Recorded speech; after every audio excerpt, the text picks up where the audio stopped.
All right, today slightly different. We're going to be analyzing a fully seller finance deal. So, what does that mean? All right, today.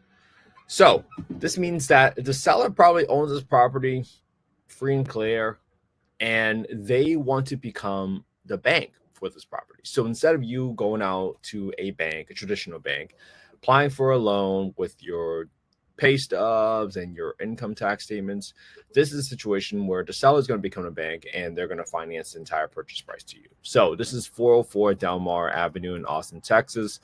Purchase price $385,000. Let's just be efficient with our time today. We're just going to write all these numbers down into the spreadsheet.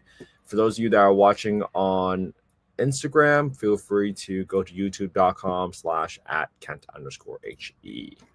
All right, this is a 3-bed, 1.5 bath. Let's see. Cash to seller, $28,000, $10,000 for assignment. And here's your total PITI of 2501. So I'm going to bring this over here. I'm going to keep this stuff on my right side of my screen here. But I'm going to make sure for the folks that are watching on Instagram, you guys can see how we kind of plug in all these details, right? So entry fee, $28,000. And then $10,000 for the assignment fee. $10,000 is going to go in cell E21. And then we have our total seller financing deal right here. So this is going to be the total finance amount in K6. We're going to put in the loan amount at $347,000. This is going to be financed at a 5% interest rate. They're going to amortize it over 10 years, blah, blah, but there's going to be a 5-year balloon. So this is going to mature on August 2020, August 2029. But today, so the payment comes through, I'm just going to put June for now so that the payments actually come through with the calculator. All right, so now that we got these numbers in here, my total PITI is 2501. So after putting the loan details, right, the monthly payment amount split into the principal and the interest portion is right here. Now, they gave me the total monthly payment for taxes, but not insurance. Interesting. See that? Yeah, taxes and insurance. Okay, so there's no insurance on this. So I'm going to do equals 2501, which is a disclosed total monthly payment number. And I'm going to subtract the principal portion of the loan and then the interest portion of the loan. Now, because they disclosed, and let me bring this on the screen so you guys can really see, they did not include insurance in here. They only included taxes. If you remember how we've been looking at deals previously, we've been using the total monthly payment and then we subtract the principal interest to get the total taxes and insurance. In this case, this does not include insurance. So we need to put in a very sizable insurance amount. So I might just look at Redfin. So if I'm looking at the condition of the property, I'm also going to pull up the insurance number. So this is $275 a month. So I'm going to add at least $50 a month to that deal, because usually this number is probably for like a primary residence property. So I'm going to make it a little bit more expensive for an investment property. So it goes $275 plus $50. So that's why I'm using $325 for my insurance expenses in B29 for this property. Okay. Now that I got those numbers in there, I got 10%. Got 10% for maintenance. I got nothing for HOA because it's not an HOA. I got 10% for property management. I got 5% for vacancy.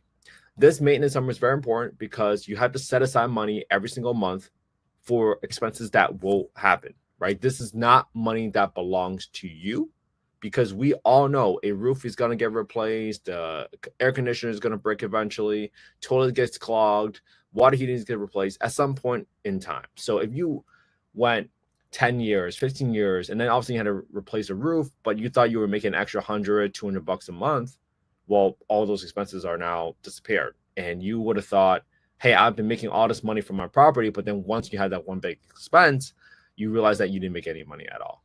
So don't be that person 5-10 years down the road thinking that you made all this money, but in reality, you didn't make any money because of a big capital expenditure like a roof replacement. All right.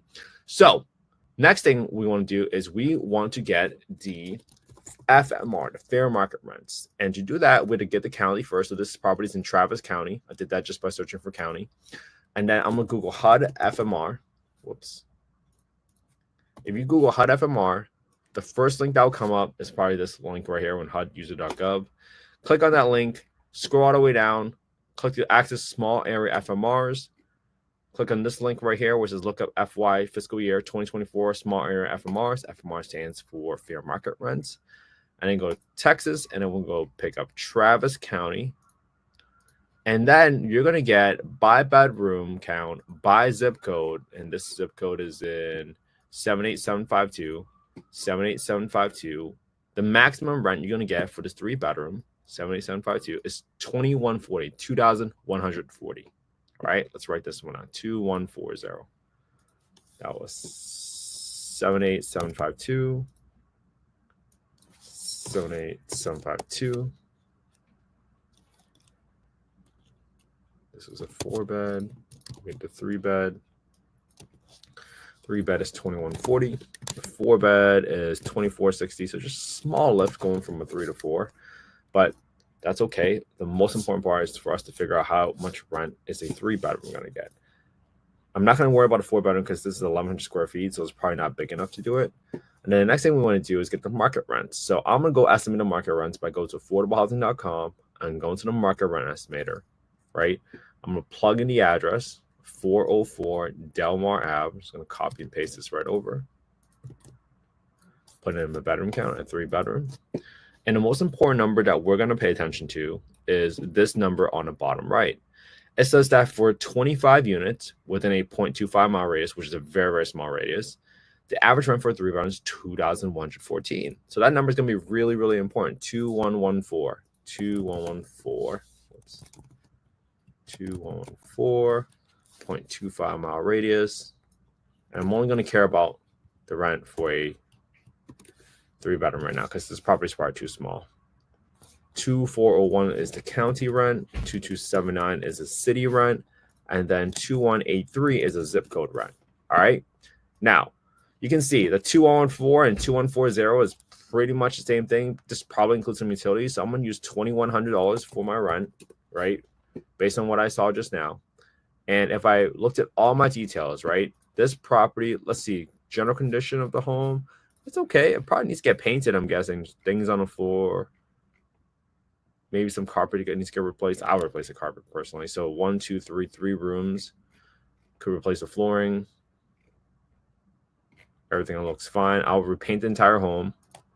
And I'll probably replace the flooring for half the floors. Okay. Now that's 1,092 square feet. So I'm going to go to my rehab calculator. I'm going to leave aside $1,500 for the roof, just in case there's any patching that needs to take place. I got $500 in row 46 for just cleaning up the landscaping. 1,000, how much square feet? 1,092. So in cell G86, I'm put 1,092 square feet in there because I'm assuming it cost me $3 a square foot to paint the place. And then for LVP, labors and material, I'm going to do 1,092 divided by 2 at $8 a square foot. And that's how much it costs to replace entire flooring. So that's going to give me and there's going to be 2 toilets I want to replace with high pressure flush toilets, so I don't get any issues. And this is a total of 12.6K, which is probably going to be more than enough for like a very small cosmetic rehab. Okay. Now that I got these numbers in there, here's what it rolls down to: $2,100 rent, all the loan details that we put in there for taxes and insurance as well, the maintenance, the property management, vacancy. This is going to be a negative, assuming you rent it out, a 3-bedroom for $2,100. You'd be at negative $1,251 cash flow a month. And based on all the inputs that we have, that's negative 24.9% return on your money. Negative, right? Remember, you're losing money on this deal. And this is, for me, at least not a deal, right? Because I don't want a negative cash flow deal. Now, again, this is not investment advice. I'm not soliciting any investments on this call. The whole point of this exercise is for you to figure out quickly whether or not this deal is worth your time, to investigate further, just send someone out to the property, to get someone to take photos for you, to get a contract, to get a bid for you. And using very, very rough math, we decided that this is not going to be a deal, even though it's subject to deal. Now, could this be a deal for somebody else that just wants to live in there as a primary residence?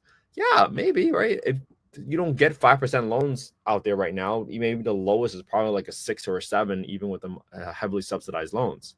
So That's what we're doing here. And that's why we are going through this exercise and doing the work every single day, getting the reps and figure out, hey, what do a deal look like? Right? When you looked at this deal and you looked at the write-up, once I saw that my monthly total payment is $2,501, and I saw that even the wholesalers supposedly long-term rental rate, right? Sometimes this is probably a little inflated because they probably want the property to look better. Even though once that's already below the monthly payment, I already knew it was going to be a negative cash flow deal. I probably could have stopped analyzing the deal right then and there. But I wanted to show you all today, why would I rule out the deal? And in general, when you go through the exercise, sometimes the rent's a little bit lower, right? But we still go through the exercise just in case the potential for adding an additional bedroom allows me to get additional rents. Sometimes people don't notice that, right? We can look at a property, be more creative, come up with a different exit strategy, and understand how do I pick up additional opportunities or incremental rent for our properties. And sometimes that's just adding an additional bedroom for additional rents. But in this case, does not apply. So this is not a deal. All right. So hopefully this was helpful, right? My sincere goal for you is if you want a copy of our spreadsheet, just go to affordablehousing.io. We get this question over all the time. Affordablehousing.io.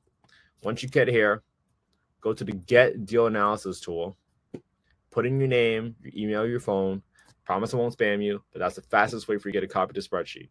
I didn't make the spreadsheet from scratch. I got it from a few other folks, took multiple spreadsheets, combined them all together so that this allows me to quickly analyze the deals my way so that I can rule out deals, right? This is very specific to what I do, and it might not be the best spreadsheet for everybody's situation, but I have found that this applies to many, many scenarios, especially on the market and creative finance deals. So I hope you all have an amazing day. My sincere hope is that you copy my homework today. Look at the same deal I analyzed today, using the same details, use the same spreadsheet, analyze it live, find one thing to explain better than I did, put it on your own YouTube channel. Because when the time comes and somebody asks you, hey, why do you think this is a deal? Well, at that point in time, you can say, hey, I know this is a deal because I've analyzed deals for the past 281 days. And I have seen many, many deals. And this is a deal that finally came across the table and slapped him across the face and said, hey, I'm a deal. I'm a screaming deal. So you want to be prepared when the opportunity presents itself. And it's all about how you put yourself in a position to take advantage of opportunities when they are presented with you.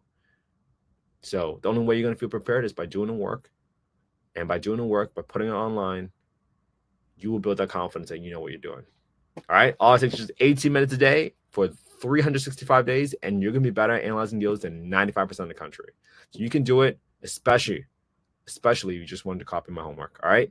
Have an amazing day, everybody. I hope you all enjoy your Sunday. I hope you guys spend some quality time with your family and friends today, because that's what life is all about. All right. Have an amazing day, everybody. I'll be back here tomorrow for day 281. 282. Ooh, almost 365, guys. We're gonna get there. We can get there together. Have a good one. Talk to you later. Bye.